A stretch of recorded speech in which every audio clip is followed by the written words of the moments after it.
Hello friends, ഇതാണ് മലേഷ്യയിലെ Lulu hyper market. ഇത് അടച്ചുപൂട്ടാൻ പോവുകയാണ്. അപ്പോൾ യാത്രയ്ക്ക് ഞങ്ങൾ എല്ലാവരും വന്ന് എന്തെങ്കിലും ബാക്കിയുണ്ടോ എന്ന് അറിയാൻ വേണ്ടി പറക്കാൻ വേണ്ടി വന്നാൽ ഞങ്ങളുടെ അവസ്ഥ ഒന്ന് കണ്ടോ. ഓൾമോസ്റ്റ് എല്ലാ സ്റ്റോക്കും അവസാനിച്ചിട്ടിരിക്കുകയാണ്. ഇവിടെ ഒന്നുമില്ലാത്ത സ്ഥിതിക്ക് എന്നാൽ പിന്നെ നമുക്ക് മേലേക്ക് പോവാം. സെക്കൻഡ് ഫ്ലോർ ഫുൾ ഡ്രസ്സിന്റെ സെക്ഷനാണ്. എല്ലാ ഡ്രസ്സിനും 80% ഓഫാണ്. ചെറിയ ഡ്രസ്സ് മുതൽ വലിയ ഡ്രസ്സ് വരെ സെയിം ഓഫറിൽ ഫ്രീ ആയിട്ട് കിട്ടുന്ന പോലെ എല്ലാവരും ഇത് വാരി വലിച്ചെടുക്കായിരുന്നു. എനിക്കെന്തോ ഡ്രസ്സ് എടുക്കാനുള്ള വലിയൊരു മൂഡ് ഉണ്ടായിരുന്നില്ല. ഷോപ്പിങ്ങിന് പോകാൻ ഒരാൾ കോട്ടും പാൻസും ഒക്കെ ഇട്ടാണ് വന്നത്. ഇത് തന്നെ ഇടുള്ളൂ എന്ന് പറഞ്ഞ് വാശി പിടിച്ചിട്ടാണ് അതൊക്കെ എടുത്തിട്ടത്.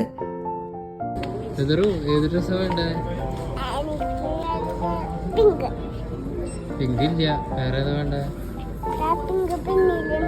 പിന്നിലുണ്ടോ? ഇവിടെ ബാംബു ടോർച്ചിന് 1 റിങ്കറ്റ് മാത്രം 7 റിങ്കറ്റിനായിട്ടാണ് 1 റിങ്കറ്റിന് കൊടുക്കുന്നത്. ആവശ്യമില്ലാത്ത സാധനം നമുക്ക് മേടിക്കേണ്ട ഒരു ആവശ്യമില്ലല്ലോ, അത് കാരണം ആ സാധനം അവിടെ തന്നെ വെച്ചു. പിന്നെ ഇതാണ് ഫിഷിൻ്റെ മാർക്കറ്റ്. ഫിഷിൻ്റെ മാർക്കറ്റിൽ ഒരു ബോക്സ് ഫിഷസിനൊക്കെയും 3 റിങ്കറ്റുള്ളൂ, എന്ന് വെച്ചാൽ 60 രൂപയുള്ളൂ. ചില ഫിഷിന് യെല്ലോ കളറ്, വെറുതെ കാശ് കൊടുത്തിട്ട് നമ്മുടെ വയറ് കേടാക്കേണ്ട ആവശ്യമില്ല. ഇവിടുത്തെ മലയാളികൾ മെയിനായിട്ട് ലുലു ഹൈപ്പർ മാർക്കറ്റിൽ വരുന്നത് നേന്ത്രപ്പഴം മേടിക്കാനാണ്. ഇവിടെ നേന്ത്രപ്പഴം കിട്ടാൻ വളരെയധികം ബുദ്ധിമുട്ടാണ്. ബാക്കി എല്ലാ പഴങ്ങളുണ്ടും, നേന്ത്രപ്പഴം കിട്ടാനാണ് ബുദ്ധിമുട്ട്. അങ്ങനെ അവസാനത്തെ നേന്ത്രപ്പഴം ഞങ്ങൾ എടുത്തു.